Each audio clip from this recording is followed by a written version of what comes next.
Hi, എന്ത് നല്ല പ്രകൃതിരമണീയമായ കാലാവസ്ഥ.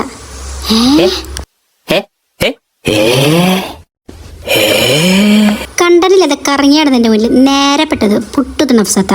അതാണ് എന്റെ കണ്ടന്റ്, വേറെ ഒന്നല്ല. 32 പണിയെടുക്കാണ്. അതുകൊണ്ട് പടക്കം ഫുള്ള് സിറ്റ് ഔട്ടില്ല. എന്തിന് ഗ്യാസും സ്റ്റവും ഒക്കെ അവിടെ തന്നെ. നമുക്ക് ഒട്ടും സമയമായിരുന്നു. ഒരു എൻഗേജ്മെന്റ് ആയിട്ട് വേഗം അവിടെ നിന്ന് ഇറങ്ങി. സംഭവം നേരം വൈകിക്കണ്. അതിൻ്റെ ഇടയ്ക്ക് ചിരിക്കാൻ പറഞ്ഞാണ് ഈ കേട്ടത്.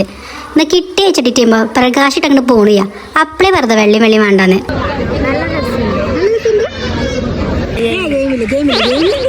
ഇത്തിന്റെ മാളുമുന് കുരിപ്പനെ ഫോൺ കൊടുക്കാതായപ്പോ തന്നെ ഓൾക്കിന്റെ ചാനൽ രസമില്ലാതായി. പരിപാടി കഴിഞ്ഞ് നല്ല ഫുഡ് കഴിച്ച് നേരെ പോയത് അമേസിക്ക്. 10 മിനിറ്റ് നേരിട്ട് അരമണിക്കൂർ ഞങ്ങൾ വണ്ടിയിൽ പോസ്റ്റാക്കിയിട്ട് ആ ചിരിച്ചോണ്ട് വരുന്നതാണ് ഇന്ത്യ മീറ്റ്. Just miss. ഇപ്പൊ പൊട്ടിയാനെ ഇത് കണ്ടെങ്കിൽ വിചാരിക്കും ഞങ്ങൾ ബോട്ടിലാണ്. എല്ലടോ, ഇത് ഞങ്ങളെ സ്വന്തം റോഡാ, VIP റോഡ്. വീട്ടിൽ എത്തിയപാട് ഞാൻ അൺബോക്സ് ചെയ്തു. അത്രയ്ക്ക് ക്ഷമ എനിക്ക്. അപ്പോൾ ഓക്കെ, ബൈ.